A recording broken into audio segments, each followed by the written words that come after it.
Good morning every all. Good morning guys. So, ayun guys, kagigising lang. Not kagigising. Relax lang ba? Tapos guys, naisipan ko na haharbisin ko yung ano ko guys, repolyo ko outside. Baka maubos na ng bugs. So ngayon, tahan natin mag-harvest tayo ng ating ano. Masama pakiramdam ko guys. Ay, kapagod. Sobrang pagod guys. So, trabaho namin araw-araw, Mondays to Thursday. 10 hours. Tapos pagdating ng Friday, guys, pagod na pagod ako. Tulog lang ako kahapon ng tulog, guys. Pagkatapos kong nag-picking up, nag-harvest ng mga blueberry ba doon sa farm. So, ngayon, napag-isipan ko ngayon na kunin ko yung aking repolyo, guys. So, sabayan niyo ako, guys. Kita natin kung paano natin siya paano natin kunin. Dalawa lang yun. Dalawa lang ang repolyo ko guys. Na ano lang yun.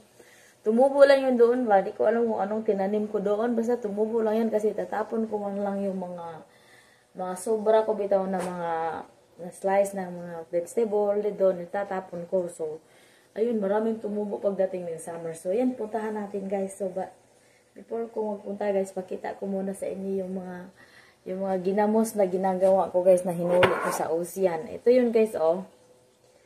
So ito yung ginamos na gawa ko guys na huli ng aking asawa. Maraming mga ganito dito guys. So ang ginagawa ko, sabi ko na asawa ko, manghuli ka ng ganyan kasi gagawin ko ng ginamos. Oh. Yung isang gabi, inakuha akong isa, another batch na naman to. Ito parang 2 linggo na ito. Ito 3 days pa lang to. So, hindi ko siya ihahalo. Kasi parang namaos na ito eh. Masarap ito guys. So, parang ano din to sa atin. Yung dilis. O diba? Yung ginamos guys. Ito yung malinis na ginamos guys. Nagawa natin. Lagyan ko lang siya ng maraming asin. So, ayan guys. So, ayan po yung meron tayong pagkain pagdating ng winter guys. O, diba? So, ayan. Pupunta tayo sa ating garden guys. Mag-harvest tayo ng ating kung mayroon pa tayong makita doong palihan, harvestin natin guys, ibibigay natin. So, don't forget to like and subscribe to my channel guys. Manay Tirang Vlog. So, ito po yun guys. So, mag-harvest na tayo. 2 lang ito. Kunin ko na lang ito guys kasi baka marami kasing mga bugs dito guys eh. Maubos lang. So, kailangan natin kunin. Lutuin natin ito mamaya ha. Alright guys. Ko to para iganon ko rin dito sa aking garden. Ito yung parang fertilizer na rin ba yung mga dahon-dahon. Ayan, fertilizer na rin yan guys ha. Tumubo lang ito dito guys. Napakalaki ni Manay Tirang guys. Ito ko kasi ilagay yung mga sobra-sobra ng mga kinakat ko ng mga onion, mga garlic, yung lahat-lahat. Ito guys, oh, yung mga dahon ng mga paliyan. Lagay ko dyan kasi mag-ano lang yan, mga tinatawag na compost. So, yan, paliyan.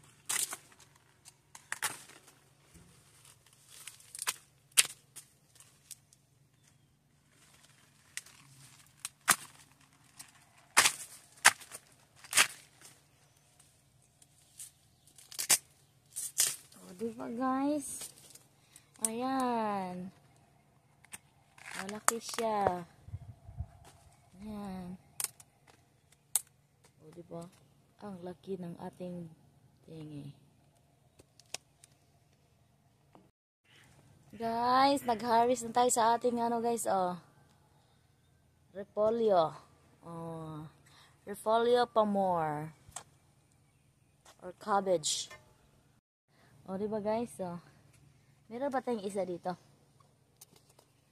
Ari ito, dapat dito. Diyan ka. Ano to?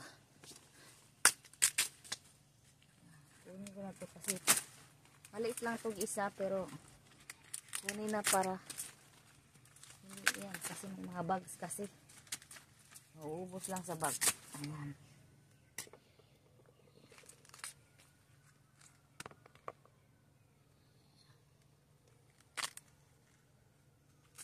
Gisahin natin to guys.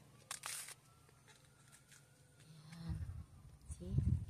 Meron tayong dalawa, malaki.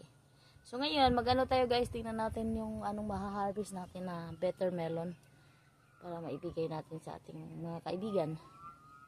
Alright, nandito tayo sa ating better melon area, sa ating ampalaya guys. So tingnan natin kung anong meron dito. Kagabi pinaharvest ko yung isa kong anak kasi kumakain kasi ako. Gusto ko kumain ng fresh. Meron ako dalawang klaseng dalawang klaseng ampalaya. Meron ako nito. Ito yung hindi ko alam kung anong to. Ampalaya to. Ito siya. Ayan. Dalawang klase yan. Ito yung isang klase guys. Ito yung tinatawag na Indian na palaya. Mapait siya. Ang Indian palaya ang pait. Pero gusto ko siya. Nagtatanim ako ng sabi ko sa kaibigan ko. Ito itatanim ko tong Indian palaya kasi ang pait sabi niya. Hindi ka na talaga mamigay kasi ayaw niya yung medyo pait. So ito yung isang klase. So kaiba yung Indian palaya guys kasi parang may mga spike siya. Ito yung talaga yung regular na palaya. Ayan, hindi muna ako mag-harvest ngayon kasi parang maliliit pa siya. Pero maraming maliliit. Maraming coming guys. So, marami akong ma-harvest nito. Ipamimigay natin kung sino yung gusto. Alright guys ha. So, ito ang ating na-harvest for today. So, meron akong langka dyan guys. O, langka. Punta tayo sa ating punta tayo sa ating anong tawag nito? Okra, baka may okra tayong makuha. Ayun, may okra guys. Kunin na natin to para hindi siya magulang. Ano to yung gusto ko yung okra. Ayun, maraming okra guys. Tingnan natin. Ito guys, okra. Ito yung masarap na okra kasi lingin tawag nito. Ay, yung butterfly yung tawag nila yan. Hindi ko alam kung anong binigay ito ni Gina. So yung iba, pinadali niya sa akin dito guys kasi hindi tumubo sa kaniyang backyard. So dito, yun yung inuuna na binigay niya sa akin na okra.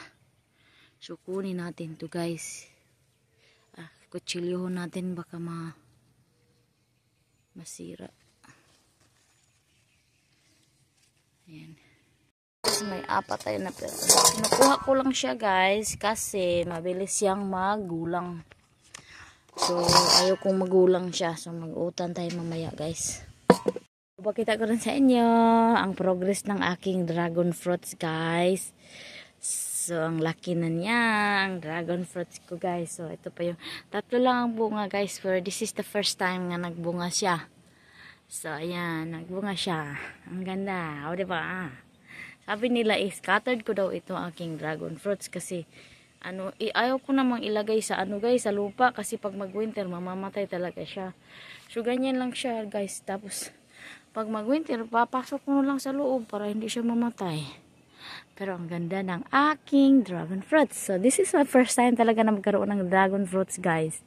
So I'm excited when I see that fruits. Alright guys, so ito lang muna ang aking video for today, and I hope you guys have a wonderful day. I'll update you more for my better melon here guys. So may banana,